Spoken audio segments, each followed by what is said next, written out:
I need to repeat, then please let me know.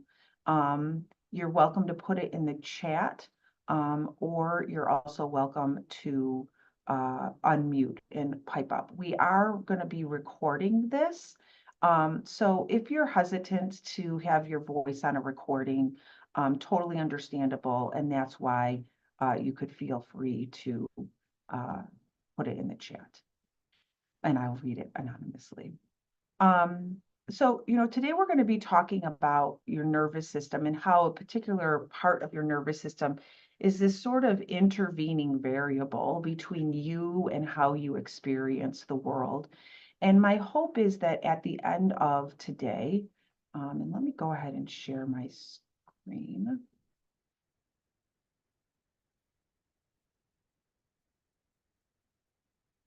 So hopefully you guys can all see that.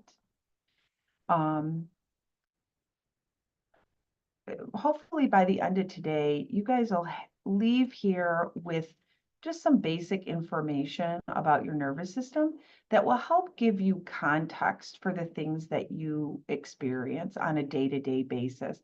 I find that when I share what I'll be talking about in depth here today, when I share some of this information with people that I see in counseling, there is this automatic recognition that is very organizing and helps people to understand why they're experiencing and responding to things the way that they are. I know that that's the experience that I had myself when I learned about what I'm going to be talking about today. And I said we're going to talk about a very specific part of the nervous system called the autonomic nervous system, and I'll get into that a little bit in the presentation in a little while. And then hopefully also I'll touch upon, I'm not going to go into super depth because there's just not enough time, but I will talk a little bit about, why befriending your nervous system and is helpful and beneficial, and also a few first steps that you could take if you want to better understand your own personal nervous system.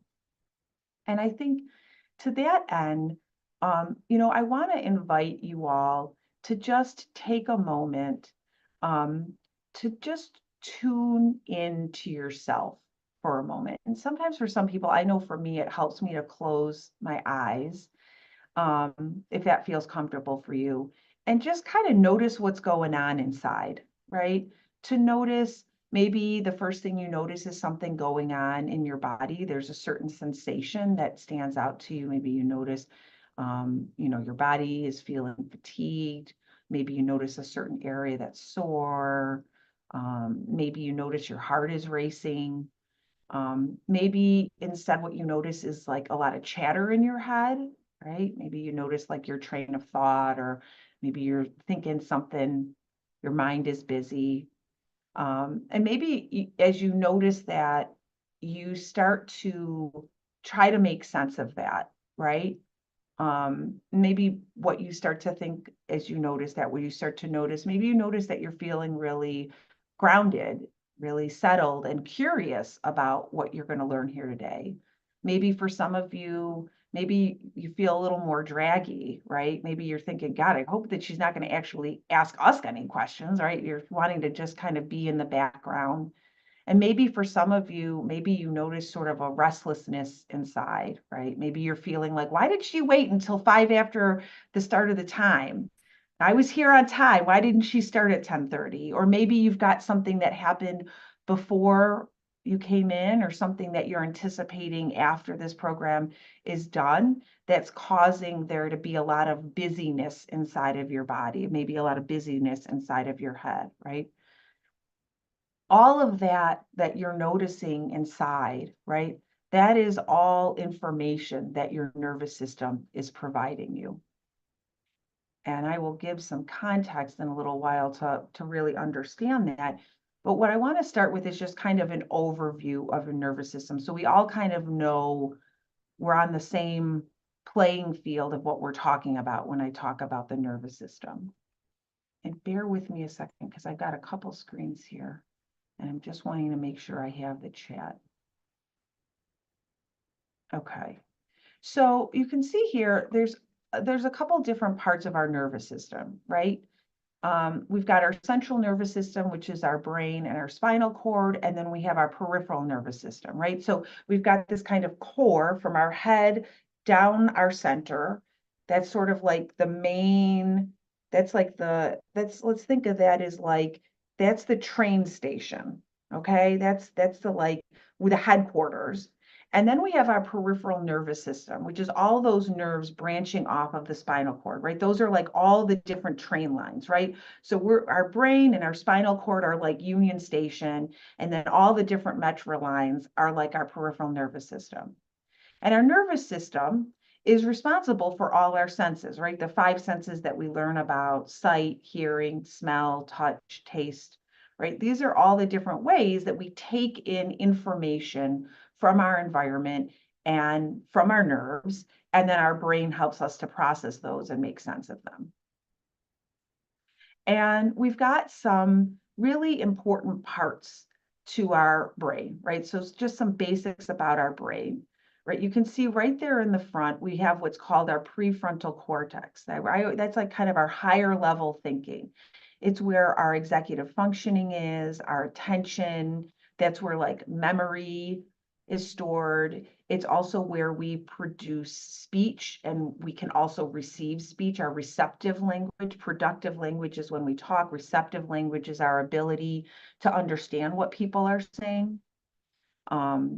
Sometimes when people have a stroke or they have brain involvement with their cancer, if it's in that area of their brain, they could have issues with either maybe they can understand what people are saying, but they have a difficult time with word finding, or for some people, depending on the area of their brain, they can form speech, but they have a really difficult time being able to understand what's being spoken to them. Then we have our pituitary gland, and that's really important because it monitors and regulates our bodily functions through the release of hormones, right? And hormones are those chemicals that go throughout our body that tell our body what to do, right? So, you think about like testosterone, right, is a hormone that helps send a message to the body. Or hit puberty, helps us to develop our secondary sex characteristics, helps boys and girls' bodies to learn, okay, like start being able to make a baby, right? That all comes from those hormones sending those important messages to the different parts of our body. Then we have our brainstem, and that's like our basic functioning, right? That part of our brain is responsible for the functions that we do without thinking, right? Everybody here, your heart's been beating, you've been breathing, hopefully, right, without thinking about that, right? And that those functions, they begin in our brainstem. Oh, then we have our cerebellum. And did I double click that by accident?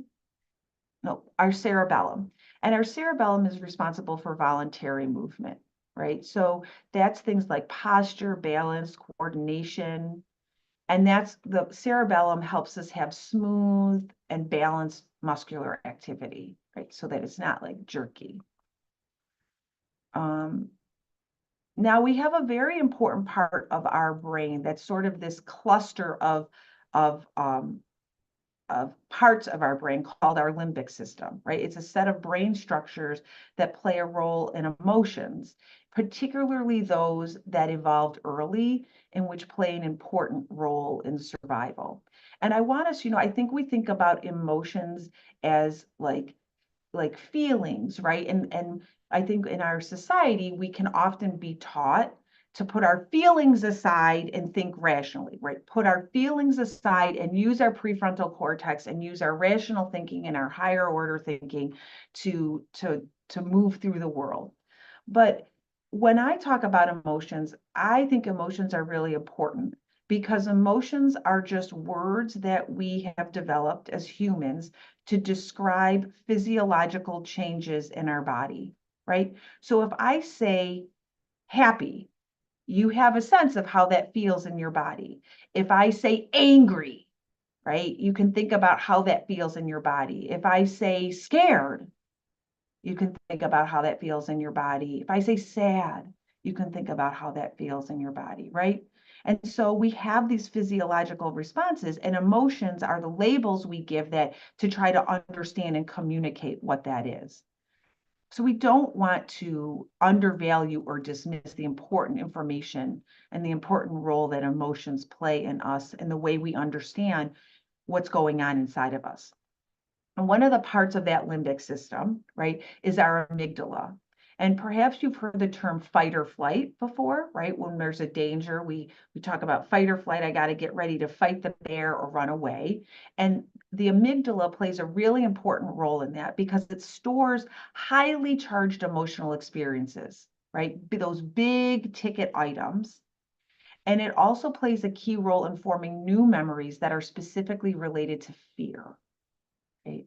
Now, I'm going to guess, it's an educated guess. I'm going to guess that everybody here knew what fear was before they heard the words, you have cancer, or everybody knew the words, knew what fear felt like before they heard that your loved one had cancer. But I think cancer brings with it a highly emotionally intense, a highly emotionally charged experience of fear, especially around what's going to I happen, still can't hear for some reason. how What bad can it I hear? is. And I hear somebody came off mute, and I'm sorry. I'm not getting feedback that anybody else is having any issues with sound, so it might be on your machine, although you probably can't hear me if your audio's not working. Um, so when you were going through that experience and feeling that fear, your amygdala was doing part of its job, which is storing that information, storing that learning. It also gets when the amygdala is stimulated, it also causes intense emotions, right? So when the amygdala gets stimulated, it can cause fear. It can also cause aggression.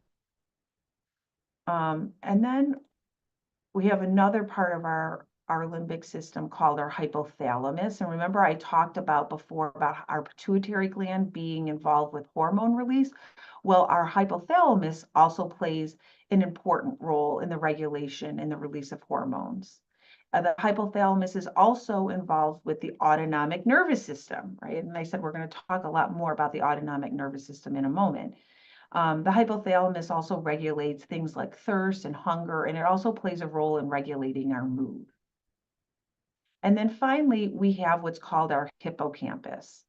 And that is where episodic memories are formed and cataloged to be filed away in long-term storage in other parts of the brain, right? So episodic memory is like when we have a discrete experience, it happens as an episode, right? It's like the hippocampus is like the librarian at that gets those books and categorizes them, right? The librarian gets a book and decides which section of the library it should go in, and then it gets stored on a shelf in the library, right? The librarian doesn't keep all the books on their desk. They go put them longer term so that then they can go be fetched when needed. And that's kind of what the hippocampus does. It's this memory center that helps us kind of organize our memories. Now, I talked a little bit about our peripheral nervous system, but the peripheral nervous system is a really important part of our nervous system because it's responsible for communication between our brain and the other parts of our body, okay? And it both receives information from the body and it sends information to the body. So we've got two types of nerves. We've got afferent nerves, which go from the body to the brain, and we've got efferent nerves, which go from the brain to the body. Efferent nerves are a motor part of our peripheral nervous system, right? Because the message goes from our brain, right? The message is going from my brain to my hand, and it's saying, Priscilla, go like this. Whereas the afferent part of our peripheral nervous system is the sensory part. It's sensing in all of that information. And here's something that I think is so important is to think about the balance of the way our nervous system is designed. 80% of our nerves are afferent and 20% of our nerves are efferent, right? So 80% of our nerves are dedicated to taking in information from our environment, and only 20% are designed to send information to our body. So on the whole, our bodies are like sponges taking in information all the time, all the time. Right now, your nervous system is taking in information. It's taking in information from the sound of my voice. It's taking in information from the look on my face, the gestures I'm making. It's taking in information, the temperature of the room you're in, the things that you can see around you, maybe if there's people around you, a sense of the people in your home or in the room. It's sending information about how your body feels to your brain, right? You're not feeling well, you're feeling pain, you're feeling tired, you're feeling good, right? All of that is getting sent back up to the brain to help understand what's going on in this thing that is your body. Now, there's two subdivisions of the nervous system. We've got our somatic nervous system, which connects our central nervous system, our brain, to our body's muscles, and that helps to control our voluntary movements. It controls our reflexes as well. And our autonomic nervous system, which controls the functions of our organs and our glands. So in other words, our autonomic nervous system regulates our body processes that take place without conscious awareness. So for example, our heartbeat, our blood flow, our breathing, our digestion, those are all part of our autonomic nervous system processes. Right? We don't tell our body, digest that cup of coffee that you're drinking, Priscilla. It just does that on its own. And I already gave you the sneak peek. 80% of our nerves are afferent, right? So our body sending messages to our brain. And I think for a long time, in medicine, in psychology, there was this emphasis on the separation between the mind and the body. And what we understand more and more is that those two things can't really be separated and that they're working in concert with one another.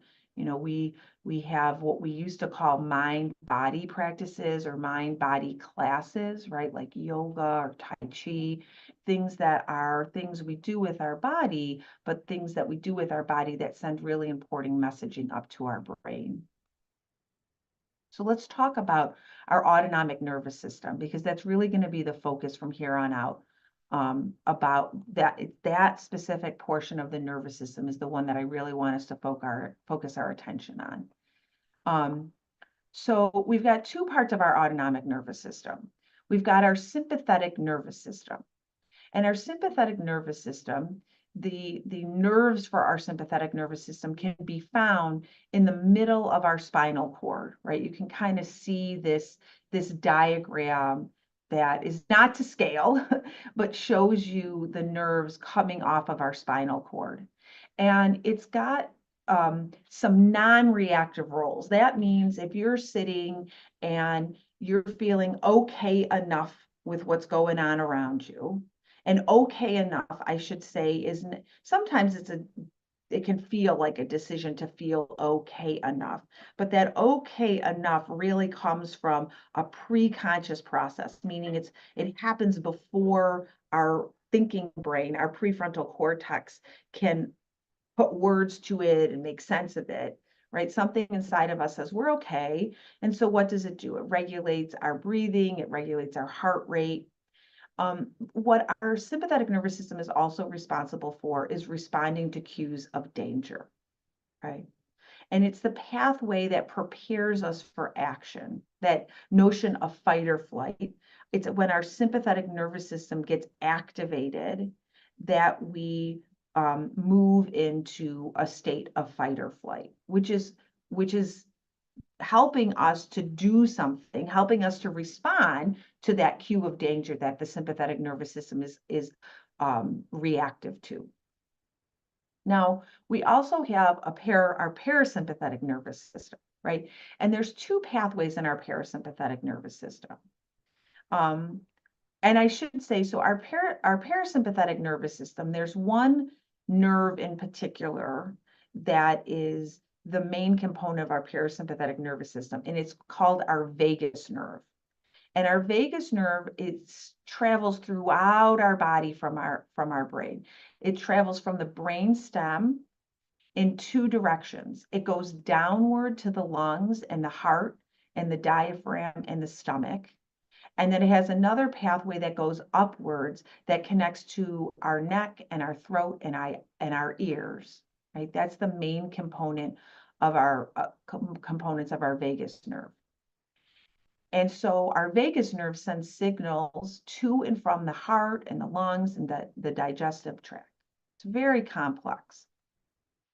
Now, when our ventral vagal pathway, that the ventral vagal pathway is what goes above the diaphragm, that is when that ventral vagal pathway is what's organizing the functioning of our parasympathetic nervous system. It allows our autonomic nervous system to work in harmony.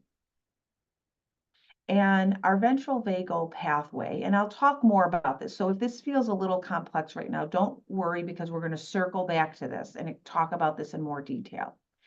Our ventral vagal pathway in our parasympathetic nervous system responds to cues of safety, right? Responds to cues that tell us we are not in imminent danger and everything is okay. We can let our guard down. Things are okay enough. Now, we also have this other pathway to our vagus nerve referred to as our dorsal vagal pathway, and that goes down to our diaphragm. And just like our sympathetic nervous system has a non-reactive role, our dorsal vagal pathway has a non-reactive role, right? So when the ventral vagal pathway is sending out signals saying everything's okay, our dorsal vagal pathway helps to run our digestive processes. Okay? Now, when there are cues of danger, when there are cues of extreme danger, right, extreme threat, our ventral vagal pathway gets activated and it starts running the show for our autonomic nervous system. And when the dorsal vagal pathway is running the show in our autonomic nervous system, it sends us into a protective state of collapse. Now that can sound sort of maladaptive, but really when we think about it, the metaphor that I use is if you think about a turtle being chased by a bear. Now that turtle is not going to run fast enough to get away from the bear. And a turtle probably is not going to be able to fight a bear. So it's super adaptive for that turtle to pull its little head and its little legs in and act as if it's dead, right? To be frozen. In fact, turtles can lower their heart rate so low to so few beats per minute that they appear to be dead, right? But wow, for a very slow moving animal, that is super adaptive. And I mean, turtles, it must function for them, because if you go to the grove, they've got a turtle that's been there for, I think, over 100 years now, right? So something about having that function is actually really adaptive. For us in humans, we may experience that as feeling numb, maybe being in a situation where other people are expecting us to have a response and we're like, no, I don't feel anything. It can also show itself as being in a situation and kind of being there, but not being there, right? If you've ever been in a situation where maybe there's a lot going on around you, but you feel pretty removed from it, right? That's a sign that your nervous system, your autonomic nervous system, is being organized, being run by that dorsal vagal pathway. Now, I should say, because I skipped over this bullet, I want to come back to talk about the ventral vagal pathway, right? When our ventral vagal pathway, when we feel safe enough, we're not being overwhelmed by cues of danger, right? Where the scales haven't tipped to say we're in danger, that we can feel safe. It allows, when our ventral vagal pathway is kind of in the driver's seat, that's when we can feel connected, we can feel calm. And it's also referred to as our social engagement system, because in order for us to connect with other people, in order for us to connect with the world around us, we have to feel safe enough to be able to do so. And it's our ventral vagal pathway that allows us to do that. It allows us to engage socially with other people. So why is the autonomic nervous system so important? It's important because it's responsible for the way we respond to cues of safety or cues of threat. It is like there is this little scale inside of our autonomic nervous system that's constantly going like this: safe, danger, right? And it's making sure it's making sure to see, are the scales tipping towards safety, or are the scales starting to shift towards danger, right? And we could have some cues of danger around us, but still have enough cues for us to feel safe, right? Maybe you go to the hospital and that can be like a very stressful situation, very overwhelming. The smells, what you're there for, the noise around you can send lots of cues of danger. But maybe you've got your person there with you, or you have a nurse that you've really connected with, or you really connect and feel a lot of confidence in your oncologist. And that may tip the scale. So even if you're in a situation where there could be these cues of danger around you, you still feel safe enough because you've got this cue of safety that is outweighing those cues of danger. Right? But we can also be in situations where those cues of danger, the appraisal of those cues of danger, outweigh the cues of safety. And that pushes that scale to that side, to that other side, so that instead of being organized by our ventral vagal nerve, our system then gets organized and kind of run by either our sympathetic nervous system or our dorsal vagal nerve.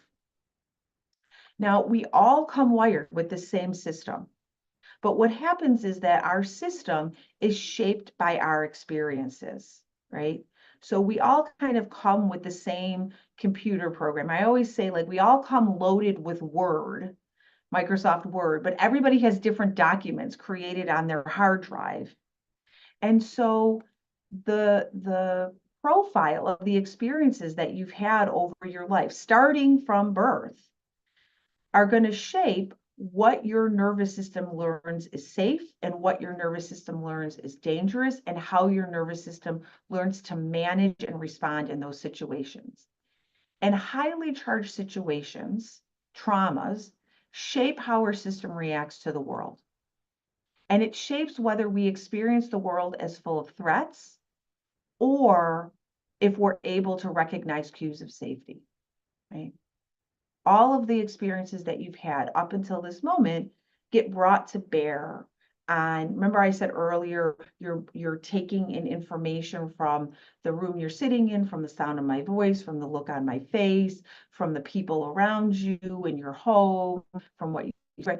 All of the way that you're understanding what's around you on a preconscious level, the way that your brain, the deeper part of your brain, is making sense of that, is all informed by all the different experiences that you've had leading up to now. Now, what I'm talking about and what I'm going to talk about moving forward is something that's referred to as polyvagal theory.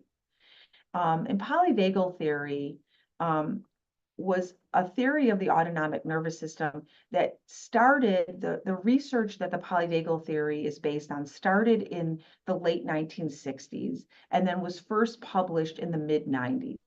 And it was developed by somebody named Stephen Porges.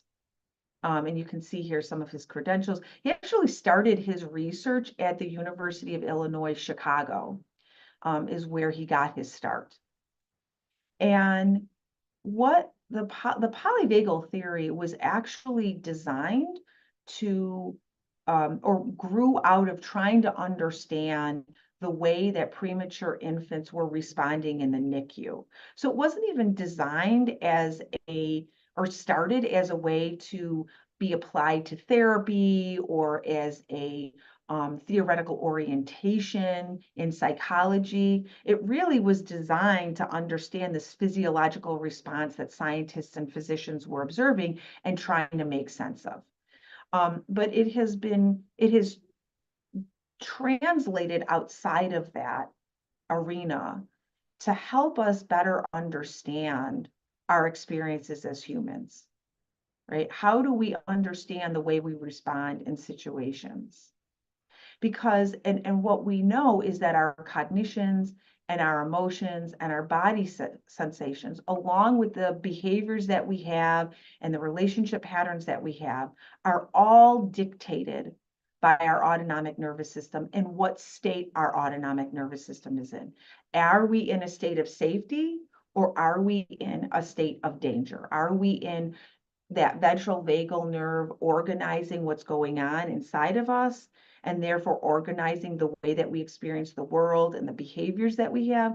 Or has our brain, has our system gotten so many cues of danger, and the appraisal of danger has been so great that we have shifted into a sympathetic state, into fight or flight, or we have shifted into a dorsal vagal state, into that state of numbness, collapse, here but not really here, in order to protect ourselves in that dangerous situation. And within the polyvagal world, there's this saying that story follows state. And what that really means is, remember I said at the beginning, tune into what was going on inside of you, and maybe you noticed a train of thought, right? You noticed something going on in your brain, right? You noticed maybe you're making a list, or you're thinking about what had just happened, what came next, right? When I say story, what I mean is the chatter in your brain. What I mean is the way that you understand and make sense of what's going on to you and around you. That when I say story, that's what I mean. And so the way we understand what's going on, the way we organize what's going on to us and around us, is all dictated by what state our nervous system is in. You know, the example I like to give with this is, I don't know about you, but sometimes I wake up in the middle of the night, and I'll wake up in the middle of the night, and all of a sudden, even if my heart wasn't racing when I woke up, all of a sudden my heart starts racing. That's what I notice physically. And then my mind starts racing. And I started thinking, oh my God, I've got that presentation tomorrow morning, and am I ready to do it? And do I remember what I'm going to say? And is it going to make sense? And are people going to like me? Are they going to like the presentation? Are they going to find it useful? Right? All that chatter going on in my head. And then something happens and I'm able to fall back asleep. And then I wake up in the morning and I'm like, what was I so worried about? I've done this presentation a bunch of times. I've given it to professionals. I'm really passionate about it. I know other people have found it helpful, right? Totally different story. And all of that is dictated by what was physiologically going on, and that was triggered by my autonomic nervous system, right? Thoughts follow state, because thoughts are our way of trying to make sense of something that happens before our thoughts can start. Our autonomic nervous system and the responses in our autonomic nervous system are faster than the responses in our prefrontal cortex. So by the time we're making sense of something, by the time we're putting words to what's going on to us and trying to understand it, it's already happened inside of us. Our prefrontal cortex is kind of playing catch up. And the polyvagal theory is also really valuable, because if we can understand how our autonomic nervous system works, how our autonomic system responds to the world around it, and what in particular it has been trained to respond to, that then can allow us to find pathways to regulate our nervous system. We all move in and out of a state of safety and danger throughout our day, all the time. We constantly are moving in and out, right? And so we're never going to just stay in a state of safety in that ventral vagal regulation 24/7. But when we have pathways to regulation, then we can spend as much time as possible there and not end up hanging out in an activated state of sympathetic activation, or that dorsal vagal collapse that I talked about, for longer than we need to. I want to talk about, there's three main principles that go along with polyvagal theory: neuroception, co-regulation, and hierarchy. But before I move on to that, I want to pause here just to check in to see if anybody has any questions it would be helpful for me to address before I move forward. I've got the chat open. So if you want to type something in, you're welcome to unmute. Just know that your voice would be on any recording or any live streaming. And I always say I've been doing the webinars for, and I have to let you know, I don't see if you have your camera on, I don't see your video. So if you're going like this with your hand, I can't see it. So you're welcome to unmute if you're trying to get my attention. I always say we're like 3 years into this kind of virtual environment, and I still don't know how long to give people to decide to ask a question. So somebody did just ask about, is this going to be available on YouTube? I don't know for sure. I know we're recording it, but I don't know if it's going to be posted on YouTube, but that's a good question. We can certainly update afterwards. Any question about the material? Hi, Mary. Hi, Mary, can you? this is It's Priscilla. Tiffany. Hi, Tiffany. Oh, I'm This is sorry. Priscilla. That's I'm okay. sorry. That's okay. I thought I saw Mary. So, Priscilla, I was wondering, it's such a good class, and like it should be on YouTube. I was just texting my friends and said that you should like join this class, you know? And Thanks, so Tiffany. that would be wonderful if it's on YouTube. And Yeah. also I wanted to know like is there any continuing education credits for this class? Because I'm Oh, actually in healthcare oh, and I'm just wondering, just throwing it out there and see if there's anything, you know what I mean? yeah. I appreciate that, Tiffany. And I'm so glad that you're here as a healthcare professional because I think this information is so valuable. I know it's changed the way that I interact and experience my time with my clients and participants here at the center. So thank you for being here. Unfortunately, we don't have CEs for this, but certainly now that you've introduced yourself, I am happy to send along information about organizations that do have CEs. There's an organization called the Polyvagal Institute that is really more geared towards a professional audience, and they sometimes actually even offer free programs that may have CEs associated with it. And they also do programs that have to do with like specialty populations. So, but I can look into that and send you some information offline. So thanks for the question. Great. Thank you so Ah, much, Priscilla. yeah, you're welcome. So somebody just asked, why is it called polyvagal versus vagal theory? And that is because there was before this notion that the vagus nerve was just this one kind of unified structure in the nervous system um, that kind of all did the same thing. And what polyvagal theory really introduced was the fact that there were multiple branches to the vagus nerve that had different functions, right? So there is the branch because the previous idea was that, and I'm giving you a little sneak preview. So it used to be this idea that the autonomic nervous system was this on off, and if it was kind of turned on, let's say, it was activated for us to move into fight or flight, right? That the sympathetic nervous system got activated. And when we were in danger, we had one option, and that was to go into fight or flight, get mobilized. And that when we weren't in danger, when we were in what's called homeostasis, that kind of safe enough, then our parasympathetic nervous system was activated and everything was kind of like business as usual, right? All those background processes were just being well regulated.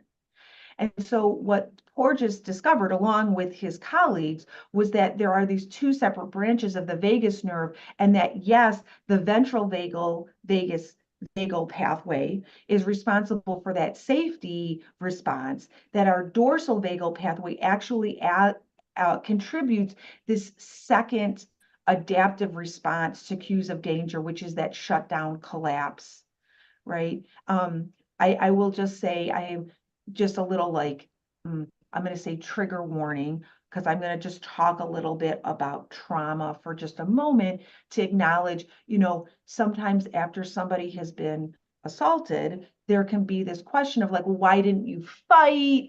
Why didn't you push your attacker off of you, right? There's all this like what sometimes gets referred to and happens is victim blaming, right?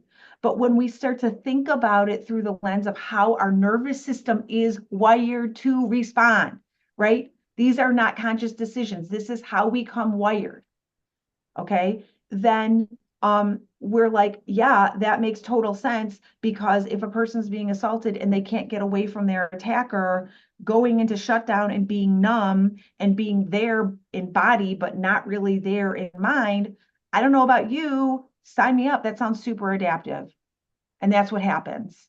So it gives us a whole nother lens to think about how we respond. And you may even think for yourself, right? Because, the example I just gave is a very high stakes example of trauma. Getting a cancer diagnosis, going through testing, going into surgery, going in for treatment, those events can also be very traumatic. And there may be some of you out there that notice that when you go into those experiences, your heart races, your palms sweat, you feel jittery, right? But for some of you, you might say, I don't feel that at all. When I know I have to go to the hospital, I'm just like, well, this is what I have to do, right? It is what it is, right? That's what I hear. It is what it is. What other choice do I have, right? And so that situation that maybe is a very stressful situation, you just kind of feel like don't feel anything in response to it, right? Also an adaptive survival state to be in. So great question. Thank you for asking that. And I appreciate the question itself, and I appreciate that it tells me that you're listening to what I'm saying. So I like that even better. Okay, so let's talk about neuroception. So neuroception is a term coined by Stephen Porges to talk about the process that our autonomic nervous system has of taking information in outside of our awareness, right? It's detection without awareness. Awareness would be I'm consciously aware that it is happening in my prefrontal cortex. I know that this is occurring, right? Neuroception is this internal surveillance system. If any of you have ever seen Inside Out, right? And there's the characters that are inside of, what is her name? Oh, Riley, right? And they're inside her brain, constantly surveilling. And and then they've got their circuit board, right? And I like anger, like pushes the button when he gets angry, right? That's how our brain works, right? Those little guys inside of Riley are taking in information and determining whether or not she should respond or not. And then they push the button and they send that message out, right? With those afferent nerves, okay? And they tell your system to respond. And so it's neuroception is the way we take that information in so we can distinguish, are situations, are people safe? Are they dangerous? Or have they reached like DEFCON 5 level of danger? And our autonomic nervous system, when you see ANS, that's just the acronym for autonomic nervous system. It responds to cues of safety, danger, and life threat from 3 pathways that we can get that information. Our body sends information to our brain, right? Remember I said our efferent nerves, we've got 80% of our nerves are going from our body to our brain. We also get information from the environment around us. And we also get information between each other in the relationships we have with other people, right? So thinking about the environment around us, right? Maybe if some of you have been to the hospital and had to have surgery, maybe some of you brought something with you to keep at your bedside, right? Maybe you had cards from your loved ones, or maybe you took a picture to keep with you, right?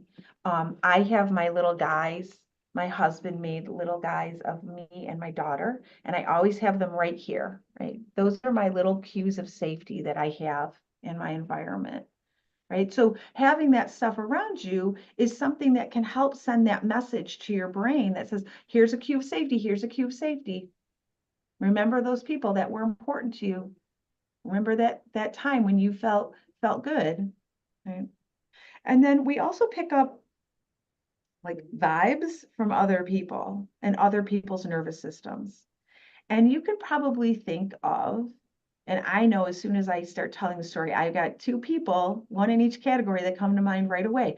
You can think about people that when you're around them, they make you feel either wound up and nervous, or you kind of like glaze over when you're with them, right? They send cues of danger to you.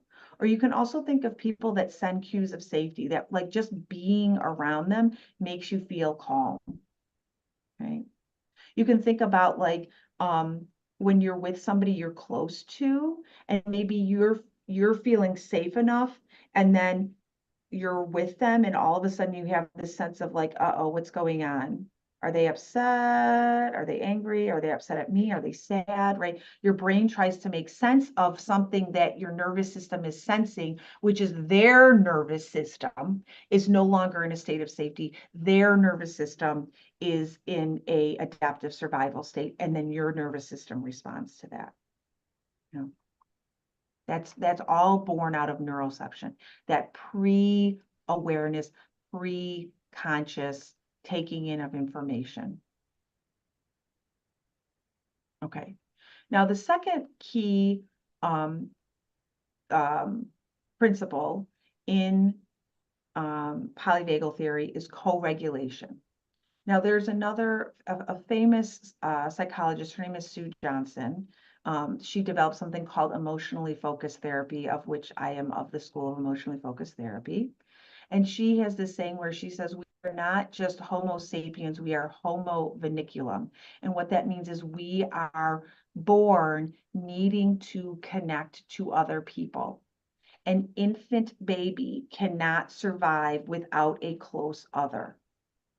And that need to connect with others is a cradle to grave imperative, right? We never stop needing that. We are people, is it Barbara Streisand, people needing people, right? Doesn't she have a song along those lines? I'm sorry if you're a Streisand fan and I just butchered her lyrics. Right? We're emotionally bonding. And our brain, our nervous system, and our behavioral patterns all operate based on the connections we have with trusted others. And when we feel connected, when we have a connection with another important person or other important people, it helps us maintain a physiological state that supports health and growth and restoration. Remember I said earlier, maybe you've had the experience of going into the doctor's office or going to the hospital and you've got your person with you. Maybe it's your spouse or partner, maybe it's one of your children, maybe it's a close friend or sibling, your parent, right? We need other people with us. Other people help make us feel stronger. That connection helps us regulate. Now, when we don't feel connected to another person, or maybe we have the experience of being with people that they themselves don't feel very safe in their nervous system, or maybe we don't feel safe with them, right? And that starts when we're babies, right? So if maybe your parents weren't always there for you when you needed them to be, right? Um, or, maybe you moved around a lot. And so like making friends was challenging when you were younger, right? Just a few examples to think of. When we have those experiences, when we don't have a way to connect with other people and co-regulate with other people on a routine basis, we may have difficulty feeling safe with others. We may have difficulty or feel uncomfortable being physically close to other people. It may be very uncomfortable for us to be touched or touch others. And it may be very difficult for us to trust other people. And if you can relate to any of these things, right? What that says is that your nervous system has found ways to adapt and respond when there wasn't somebody there reliably across your life, probably starting when you were young, to turn to when you were in need, right? And when I see this list, what I think about is how challenging it is to enter into a relationship with the healthcare system and with an oncologist and with nurses in light of a cancer diagnosis, if some of these things are struggles even outside of the cancer experience, right? Because you're putting a lot of trust into your healthcare team, and you're certainly being poked and prodded, and people are getting up in your grill, right? They're getting up close to you. And you're in an environment that even if even if you have had safe relationships across your lifespan, even if you have great relationship with your parents or had a good relationship with your parents and your partner and your kids, right? Being in an environment that could be ripe with cues of danger could make it hard to feel safe, could make it hard to have people around you, could make it hard to feel comfortable having people touching you. And yet here you're in this situation where you are having to override those sensations and experiences and responses that are going on in your nervous system for this kind of higher order goal, right? Of, I need to do this for my long-term health. I need to do this to treat the cancer. So let's talk about, and let me go back for a second, just for a moment. I'm just want to check in to see if anybody has any questions about this concept of neuroception or the idea of co-regulation. And, while I'm giving it some time just to see if anybody has questions, you know, um, thinking about the intersection between like psychology and like sociology, right? Um, is, we live in what is in the America is typically an individualistic society, meaning we prize people being independent, that kind of notion of like pull yourself up by the bootstraps. Um, I think certainly also like if you're like of European cultural heritage, that can also be like a value, right? Now, on the other hand, if we think about like Eastern cultures and maybe some other countries that have a more collectivistic culture with a lot of emphasis on people coming together and relying on each other, right? That's actually what we're more wired to do. We're really wired, right? Like I'm here and I feel pretty confident in my ability to do this, and I'm in my office by myself, right? But what's in the back of my mind is a memory of my husband who's super supportive of me.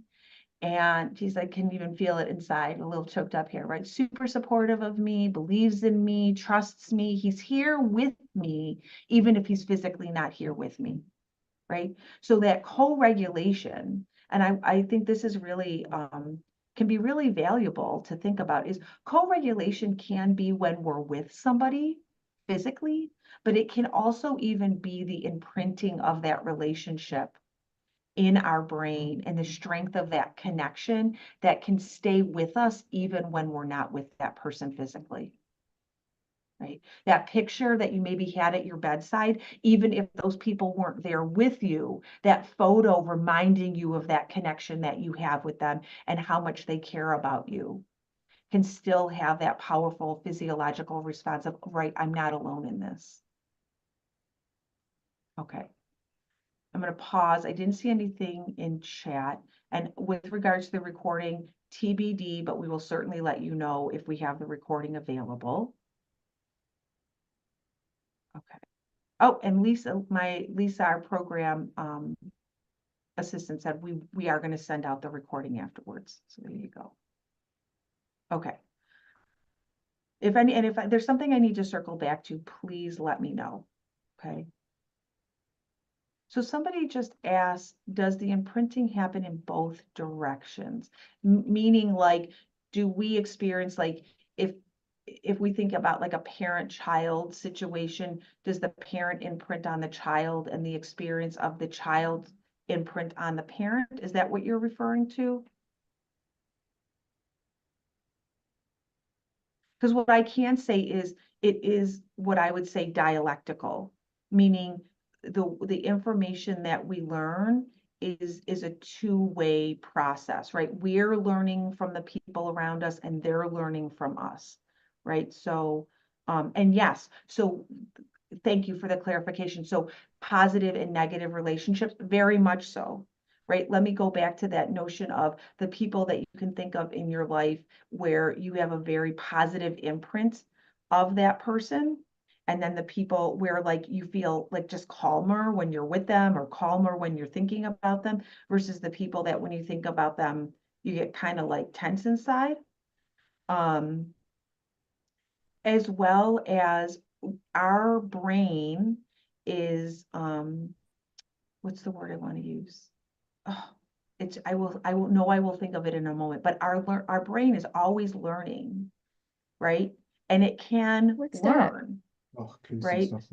So it What? can learn Take it even, and over so you can use I it know for a little somebody bit. might have a question, but I'm just going to mute you from now because I'm getting some background. Oh, you did it yourself. Thank you. Oopsie.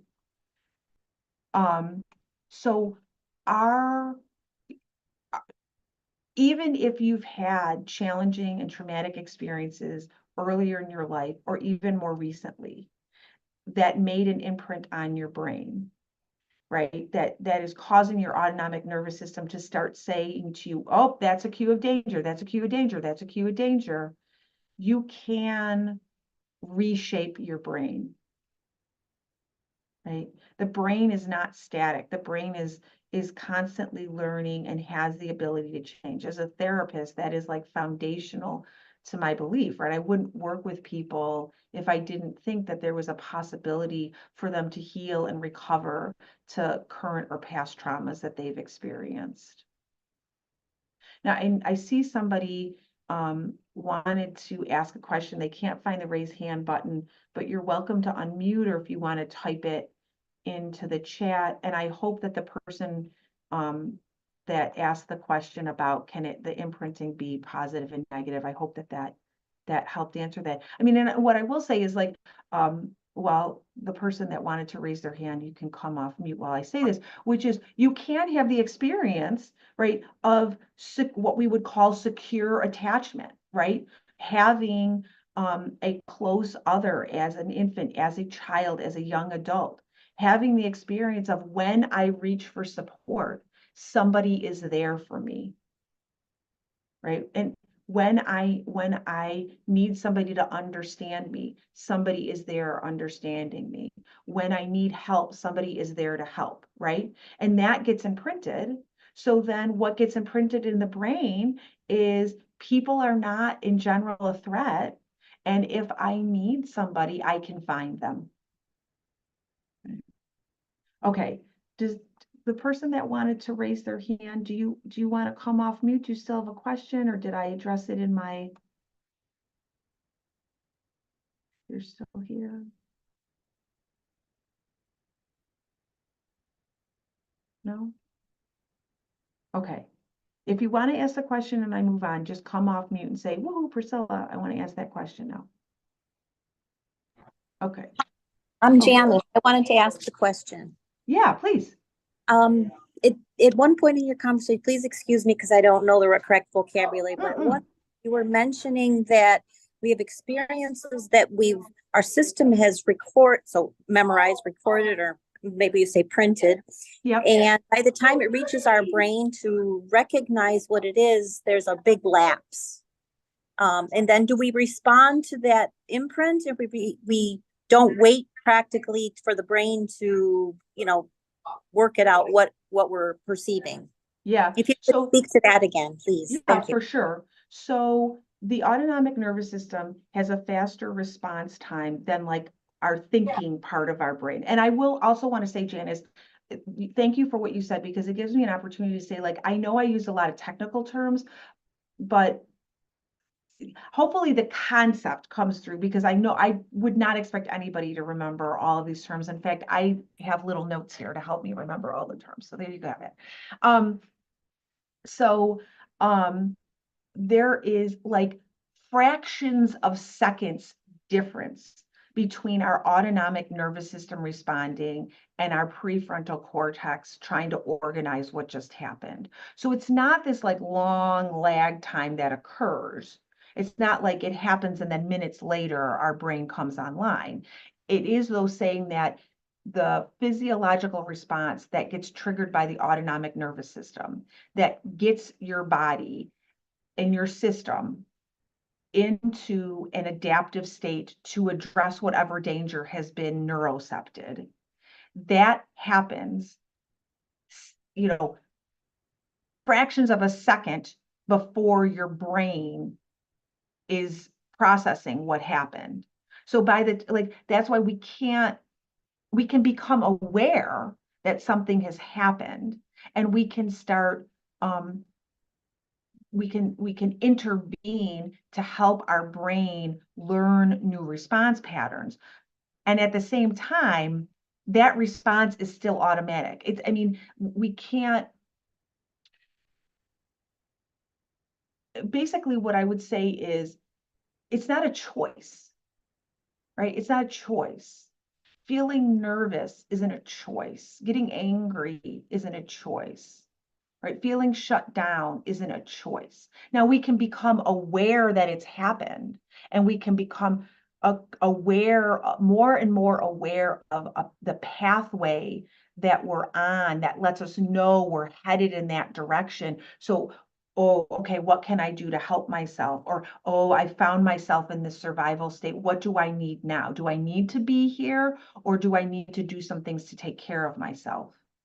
Did that answer it, Janice?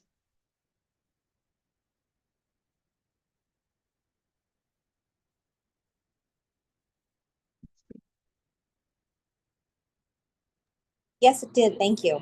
You're welcome. Good. Okay. Button. Sorry it's taking so long. No, that's not a problem. It's not a problem. Okay. So third concept, right, is hierarchy. And this is basically, it's based on the evolutionary development of the nervous system. And I just want to double check. I have a couple little Zoom boxes up.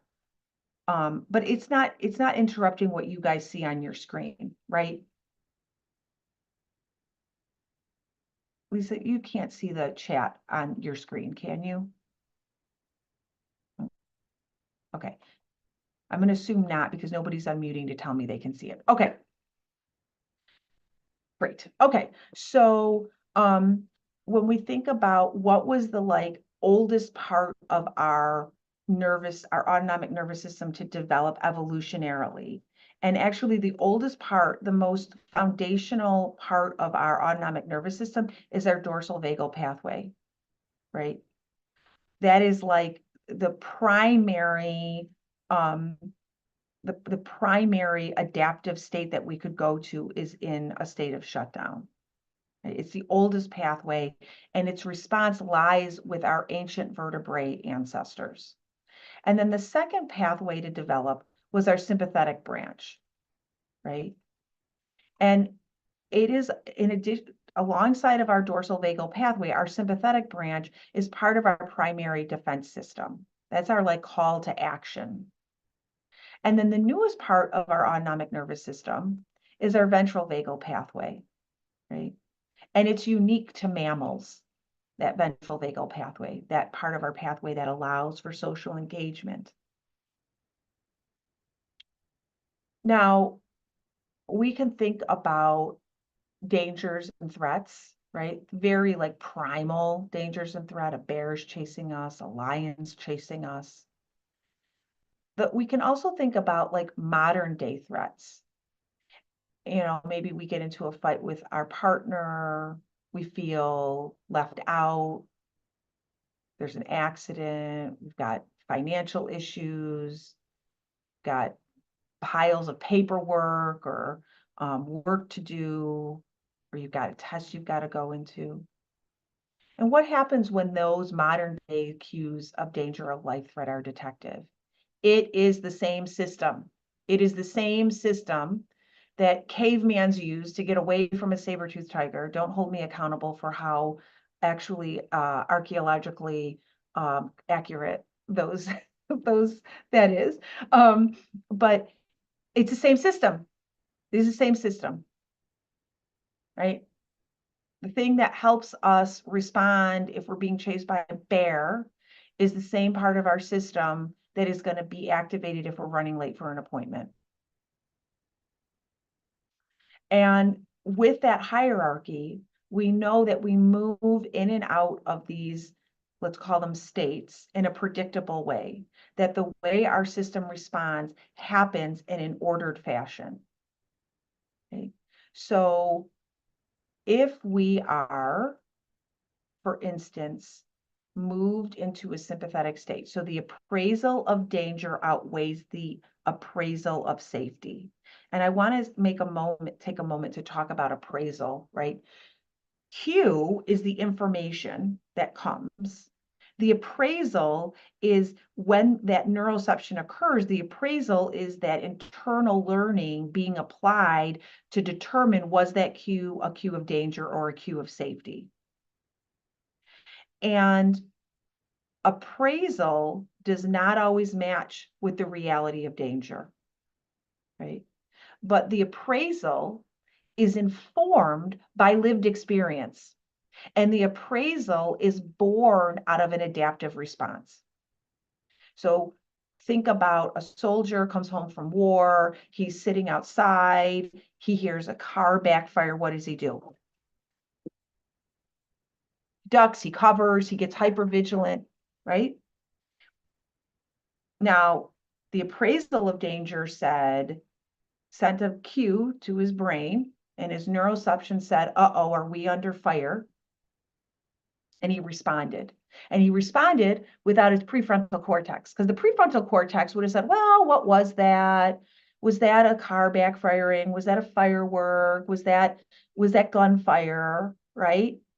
But if he was under fire, which is what his brain has learned that sound is associated with, there's no time to think about that. What he needs to do is move and act, right?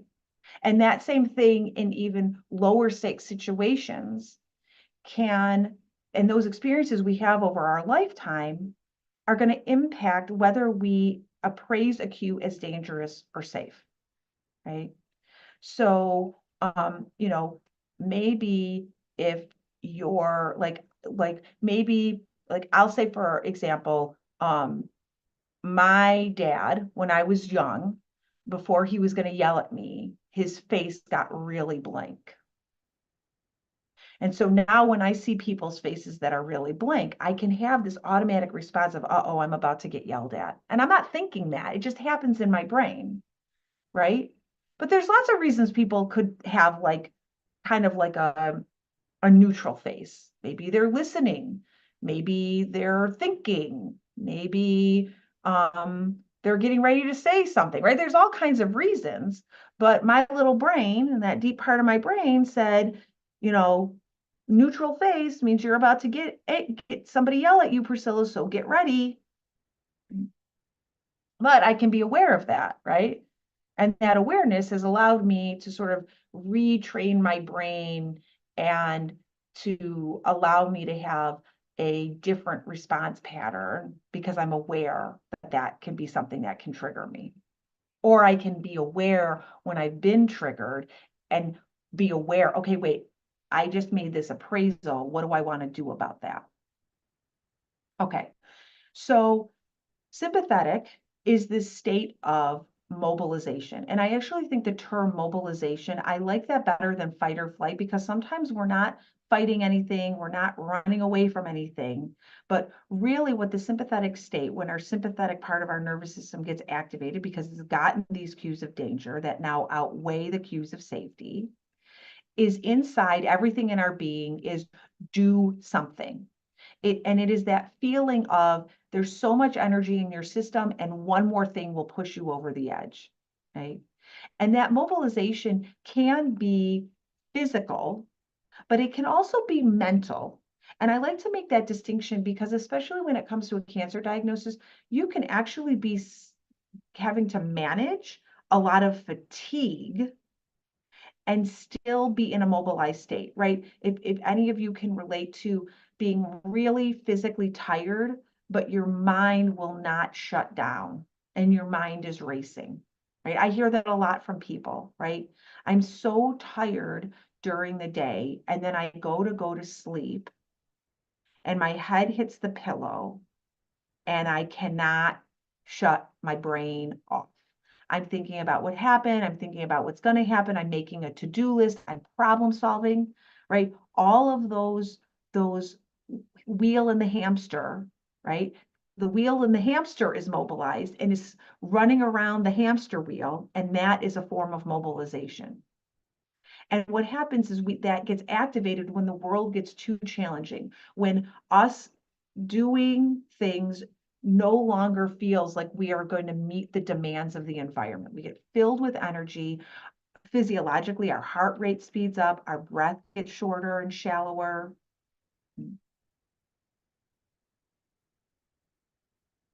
And there are some things that can predictably occur. Now, everybody's profile of how they respond when they're mobilized is going to be a little bit different, right? Each of us is going to have a different profile of physically what stands out to us, emotionally what stands out to us, what happens to our thoughts, what type of thoughts do we have, how do we respond behaviorally, how do we respond in relation to other people. But in general, we can think of it as protection through movement. So there's this sense of unease, this sense of danger. And what I want to, I'm going to move to the end of this so I'm not just reading the slide, is that we become hyper vigilant to other cues of danger and we miss or misread cues of safety, right? So it's an unfortunate situation that can be self-perpetuating because when we are in a mobilized state, our system becomes highly attuned to other things that could be dangerous, which keeps us in the state of mobilization, that keeps us in a survival state, that keeps telling us you're not safe. And we are more likely to overlook cues of safety around us, which, we need that. Right? We needed that for our species to survive. It's just the challenge is that when it happens unfettered and we're not aware of it, then we spend more time maybe than necessary in that state of mobilization. Because in addition to those physiological experiences and that kind of what we're attending to experience, what also happens is we get cut off from other people. As soon as we exit a state of safety, our ability to connect with others is compromised. Our ability to connect with ourselves is compromised. Our ability to connect with the world and our sense of spirit is compromised because our resources are going to try to keep us safe within what has been determined to be an unsafe situation. Now, we also have this dorsal state, right? That's when that dorsal vagal nerve pathway is organizing the functioning of the autonomic nervous system. And that's a place of disconnect or collapse, maybe feeling a bit fuzzy, feeling a sense of like not having enough energy, not having enough physical energy, not having enough emotional energy. And I get the question about like, well, I feel tired because of chemo. Does that mean I'm in a dorsal state? It could be that you're in a dorsal state. And remember, these are adaptive survival states. So sometimes when we're in one of these states, that is exactly where we need to be, and we need to honor that we're there. Sometimes, if that physical fatigue is there, the physical fatigue can be a cue of danger, right? One of the pathways of neuroception is our body sending messages to our brain. Sometimes our body can feel fatigued, but we can actually feel quite calm and grounded. We can feel very at ease, at peace. We can feel connected to people. Maybe we feel in touch with our sense of spirituality, right? In touch with our connection with other people.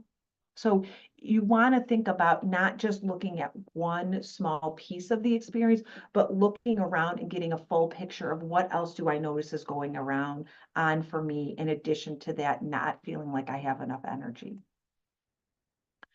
It is a state of being out of awareness, out of connection. Again, that state of there but not there.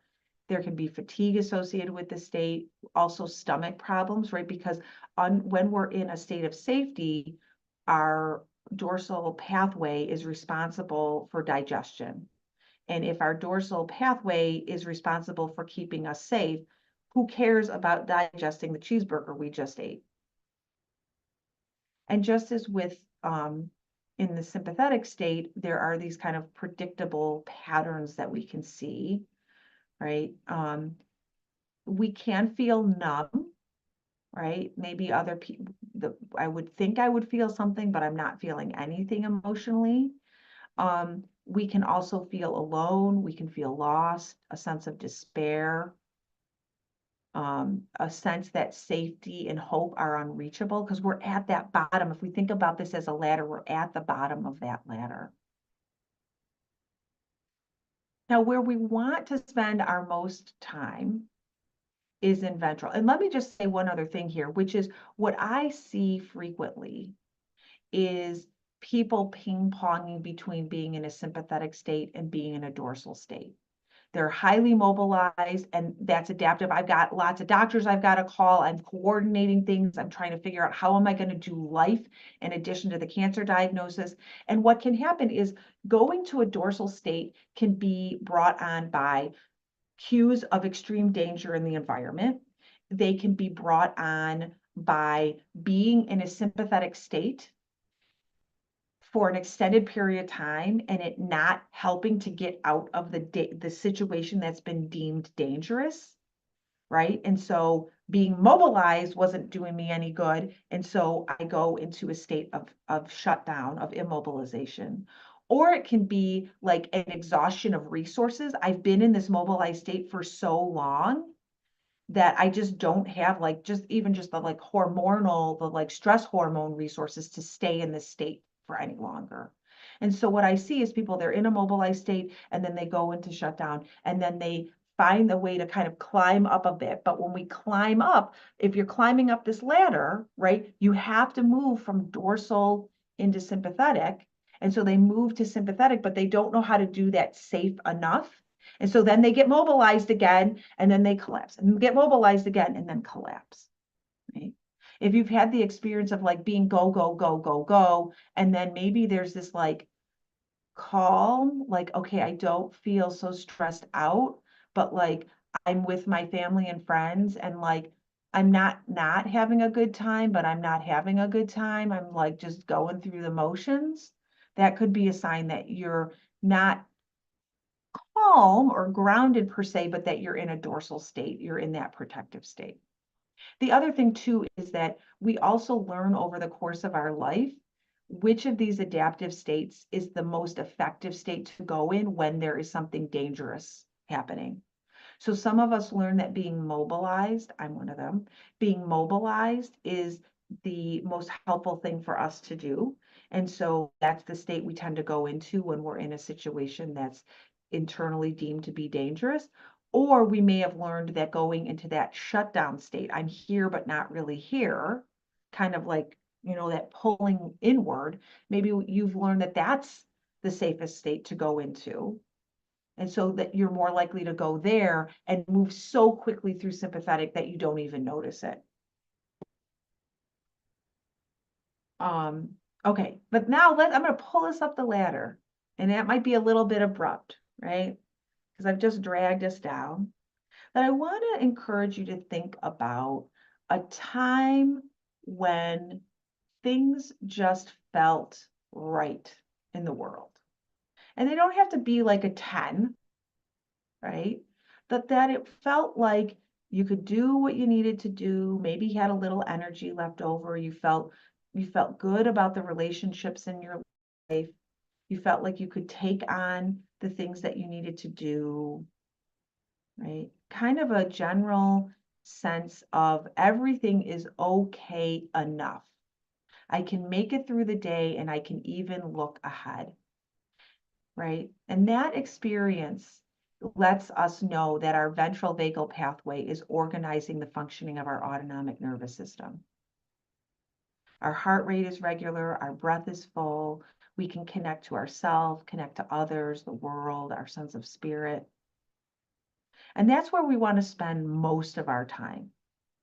We're not going to spend all our time there. That's not the goal. That is an unrealistic goal, even under the best of circumstances.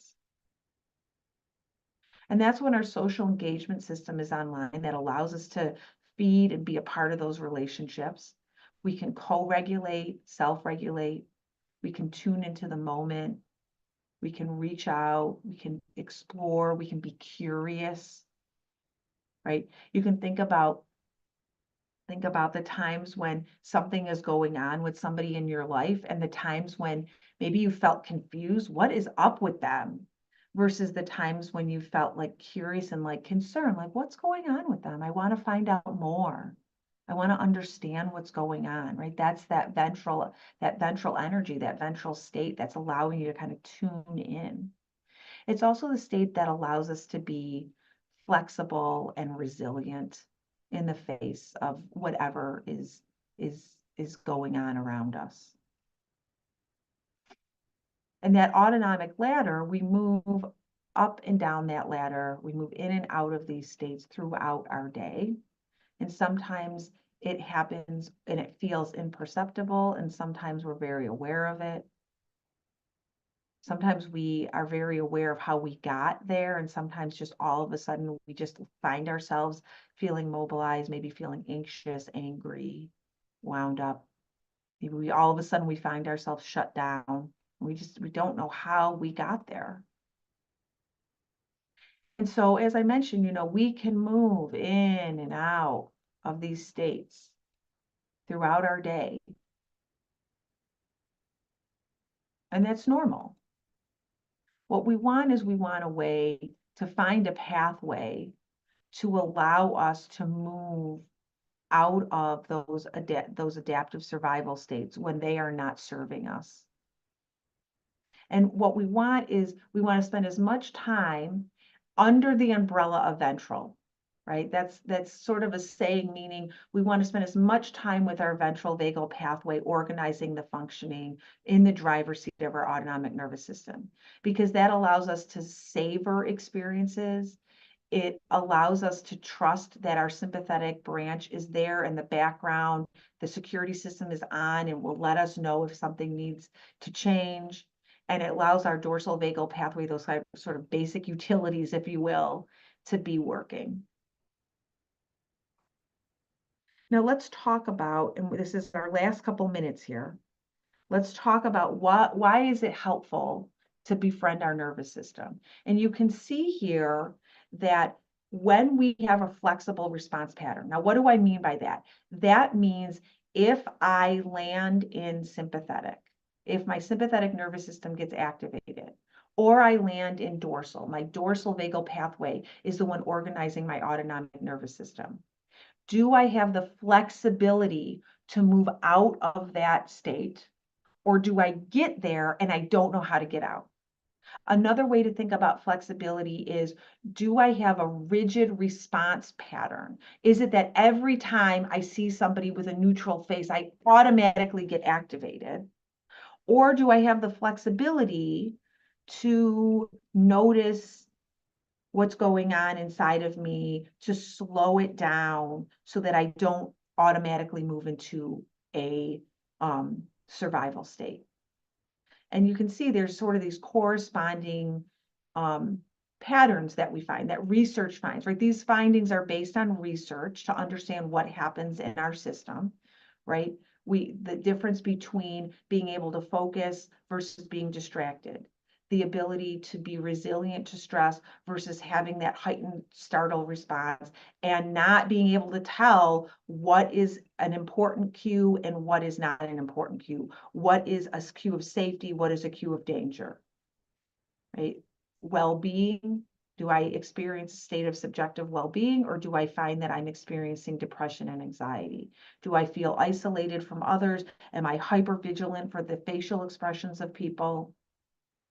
Or do I feel compassion? Do I feel like I can connect with others? And then you can also see that there are these physiological, right, ties. And I will say, I know that we're right at the end of time. I have like just a couple more slides. So if you're able to bear with me for a couple minutes, please do. And if you need to take off, I understand that, and you'll be able to get the recording to watch the last few minutes. Right. And so, and I think the thing that in particular that I highlight is like how immune functioning comes into play, right? When we're in a rigid response pattern and we find ourselves in a survival state, often, too often, our immune system functioning gets impaired. Right? And that's why like children, they do all this research about like traumatic childhood events, and there's so much more research coming out that's talking about how like going through multiple traumas, living in a traumatic, unstable environment as a child has long-term health impact, because it compromises our our body's ability to be in a state of homeostasis. Because if you're in a traumatic situation as a child, you can't get out of it, right? You need to be in a survival state. Okay. So what can you do, right? And you'll get this. And I will make sure you guys get the slides, and I'd like to send out the slides a little bit bigger so you can actually read them.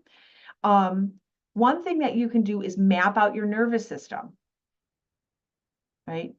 Because it provides context for your experiences. It increases your awareness of what state you're in. It can allow you to start to become aware of what triggers you to move into these different states.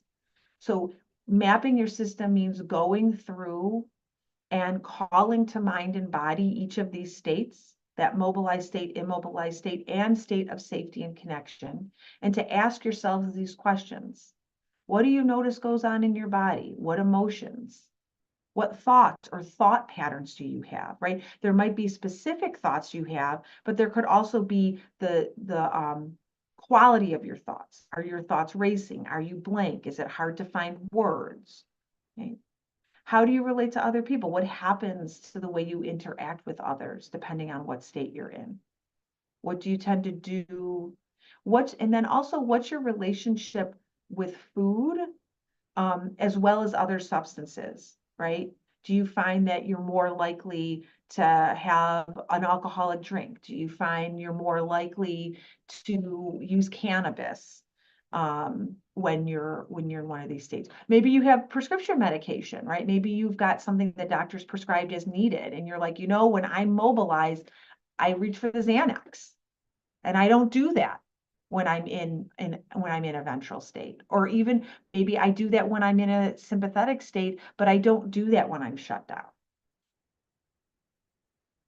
The other thing that you can do once you are able to map out your system is you can also practice a notice and naming exercise.